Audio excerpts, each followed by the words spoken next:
Dalam keadaan mabuk berat, Saon akhirnya tertidur lelap tanpa menyadari bahwa ia telah berciuman dengan Haeju. Keesokan paginya, ia terbangun dari mimpi buruk tentang masa kecilnya di mana terdapat seseorang pernah mendorongnya ke dalam sungai. Saat tersadar, Saon merasa tangannya pegal dan terkejut melihat Haeju tertidur dengan kepala bersandar di lengannya.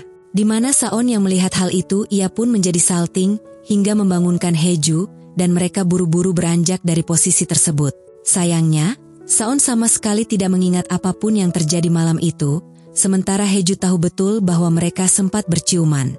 Saat sarapan, rasa penasaran membuat Saon bertanya kepada Haeju tentang kejadian malam itu yang membuat mereka tertidur di lantai.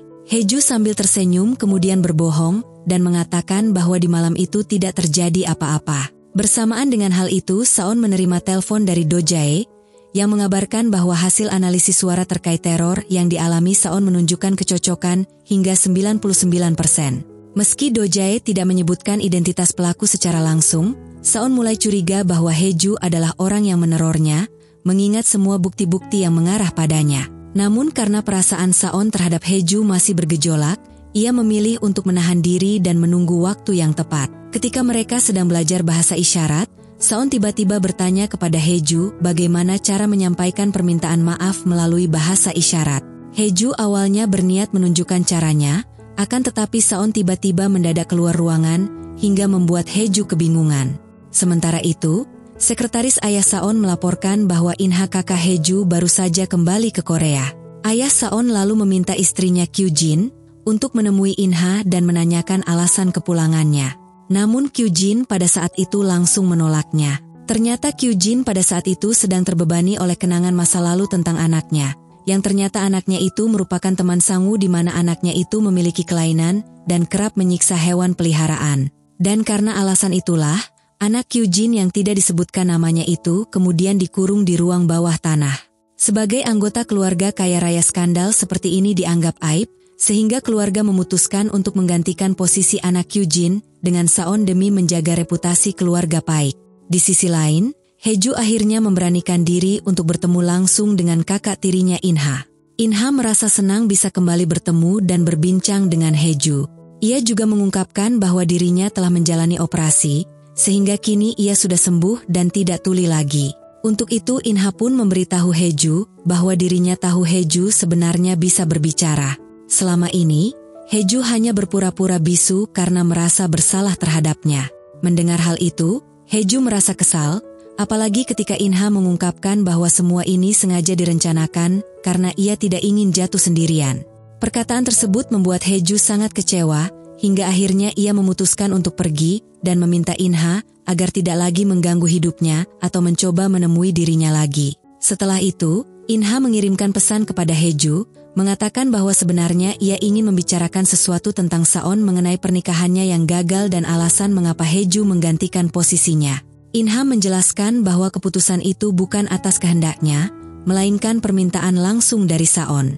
Saon yang mulai curiga bahwa Haeju adalah peneror yang selama ini menghubunginya, memutuskan memeriksa kamar Haeju untuk mencari petunjuk. Saat mencoba menemukan barang-barang yang digunakan Haeju di atap sebelumnya, Saon dikejutkan oleh kedatangan Haeju yang langsung panik dan bertanya apa yang sedang dilakukan Saon di kamarnya. Saon berdalih bahwa ia sedang mencari ponselnya yang ia pikir tertinggal di kamar Haeju.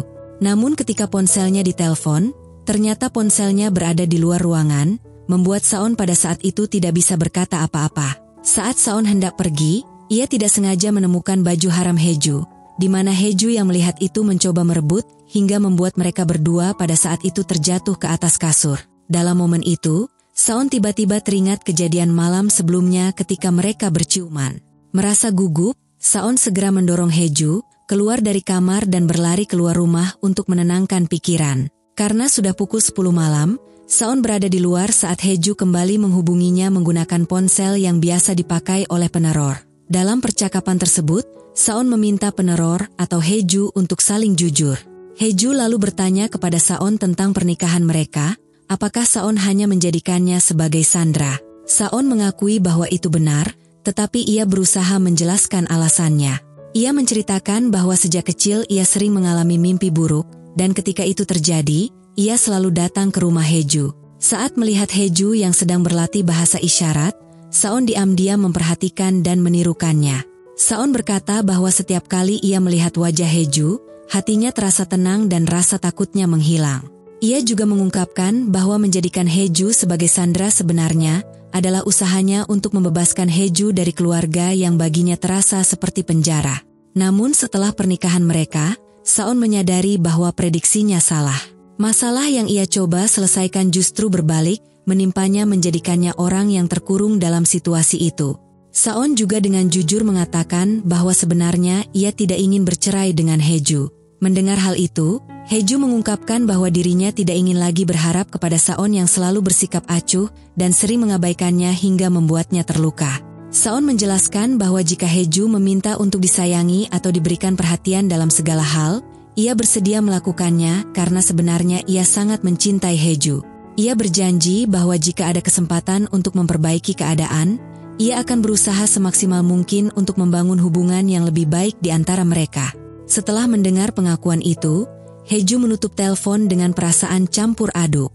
Saat itu, ia mulai menyadari bahwa tindakan Saon selama ini sebenarnya adalah upaya untuk menyelamatkannya dari tekanan keluarga yang gila kehormatan. Keesokan harinya seperti biasa, orang tua Heju dan juga Saon pergi bermain golf bersama.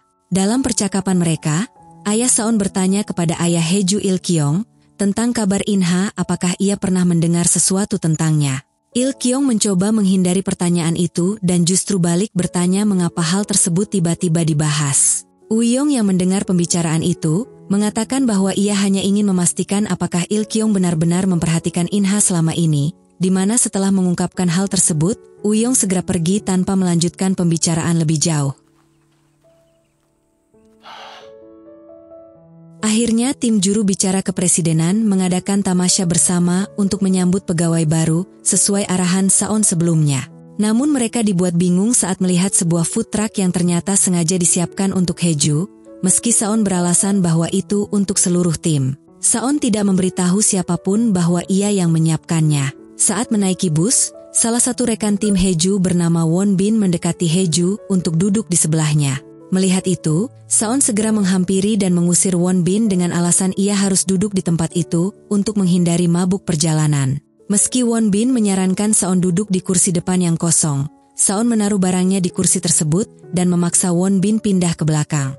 Tak hanya itu, Saon bahkan membuang kopi yang diberikan Won Bin kepada Heju dan menggantinya dengan jus yang ia bawa sendiri. Dalam perjalanan, beberapa orang tertidur, termasuk Heju, yang tanpa sadar bersandar di bahu Saon. Momen itu membuat Saon senang, dan dengan penuh perhatian, ia menutupi wajah Heju dengan tangannya agar tidak terkena sinar matahari. Sesampainya di lokasi, mereka melakukan permainan berpasangan. Awalnya, Yongwoo mengarahkan mereka untuk berpasangan dengan anggota divisi yang sama, dibagi menjadi tim juru bicara dan tim penerjemah. Namun Saon yang tidak ingin Heju berpasangan dengan Won Bin, mengusulkan agar mereka berkolaborasi dengan tim penerjemah untuk membangun hubungan. Yang Woo menerima usul itu tanpa curiga sehingga Saon berhasil mencegah Heju bersama Won Bin.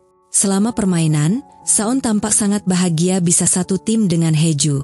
Sikap dingin Saon mulai mencair terlihat dari ekspresi senangnya sepanjang kegiatan itu berlangsung. Setelah serangkaian permainan itu selesai, Saon dan Heju akhirnya memenangkan permainan tersebut, di mana Saon yang saking senangnya tanpa sadar langsung memeluk Heju dengan sangat erat. Hal itu seketika membuat semua rekan-rekan mereka terkejut, mengingat Saon telah menikah dan apa yang ia perbuat barusan bersama Heju.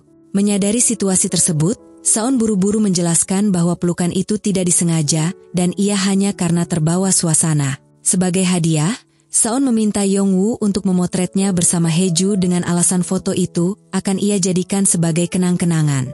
Di tempat lain, Sang-woo dan Yuri mengunjungi panti asuhan tempat Sang-woo dibesarkan untuk memberikan makanan kepada anak-anak di sana.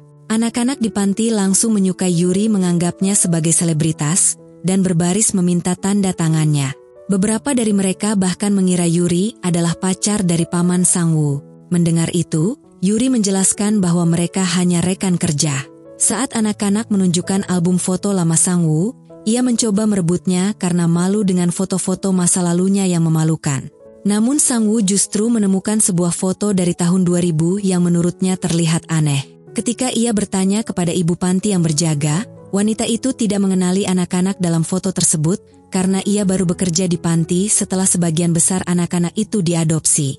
Sang-woo diberitahu bahwa pada tahun itu ada laporan kehilangan 4 anak, termasuk sepasang anak kembar, di mana salah satu dari mereka adalah kembar yang hilang. Tidak mendapatkan jawaban pasti, Sang-woo memutuskan untuk mencari teman-teman lamanya yang juga dibesarkan di panti asuhan tersebut untuk mencari petunjuk lebih lanjut. Tim Saon dan Haeju melanjutkan perjalanan mereka dengan mendaki ke sebuah gunung. Meski beberapa anggota tim tampak kelelahan, Saon dan Haeju terlihat memiliki stamina yang cukup kuat dan bahkan memimpin pendakian. Dengan romantis, Saon menunjukkan perhatian kepada Haeju, menawarkan tangannya untuk membantu dan memberikan jaketnya agar Haeju bisa memakainya jika diperlukan nanti. Tak lama kemudian, mereka sampai di puncak gunung, tempat beberapa pendaki lain juga berkumpul untuk berfoto. Ketika pendaki lain menyadari kehadiran Saon, mereka segera mengerumuninya untuk meminta berfoto bersama. Dalam keramaian itu, Haeju mundur ke arah pagar pembatas. Tiba-tiba, seorang rekan tim berteriak, mengabarkan bahwa seseorang telah jatuh ke jurang di mana orang itu adalah Haeju. Saon langsung panik dan berteriak memanggil nama Haeju, lalu dengan cepat menghubungi tim SAR untuk meminta bantuan. Hingga malam tiba, pencarian Haeju oleh Saon dan tim SAR belum membuahkan hasil. Dalam kecemasan, Saon mencoba menelpon Haeju tetapi ponselnya mati dan tidak bisa dihubungi. Sementara itu, Haeju masih hidup tetapi mengalami luka parah sehingga tidak bisa berdiri. Dalam lamunannya itu, ia kemudian kembali teringat bahwa sebelum terjatuh ada seseorang yang mengenakan jaket hitam telah mendorongnya ke jurang. Haeju merasa yakin bahwa orang itu adalah penculik yang sebelumnya menyanderanya. Ketika mencoba menghubungi rekan-rekannya, Haeju menyadari ponselnya rusak. Namun, ia menemukan ponsel milik penculik yang masih berfungsi meskipun hanya bisa digunakan untuk menghubungi Saon saja. Saon terus mencari Haeju bersama tim SAR, menjelajahi area hingga 300 meter di hilir tebing, tetapi belum menemukan keberadaannya. Dalam situasi tanpa pilihan lain, Haeju akhirnya menggunakan ponsel si penculik untuk menelpon Saon. Mengetahui bahwa penelpon adalah Haeju, Saon berpura-pura tidak menyadari identitasnya. Dengan nada penuh keyakinan, Saon berkata bahwa ia tahu Haeju pasti selamat. Saon memberitahu Haeju bahwa di dalam tasnya terdapat kotak P3K dan flare gun yang bisa digunakan untuk memberi sinyal keberadaannya. Ia juga menjelaskan cara menggunakan alat tersebut dan memohon kepada si peneror untuk segera menyalakan flare. Setelah mendengar arahan Saon, Haeju mengecek isi tasnya, lalu menyalakan flare. Melihat cahaya dari flare tersebut, Saon merasa sangat bahagia dan berjanji kepada Haeju atau si peneror bahwa ia akan segera datang untuk menyelamatkannya.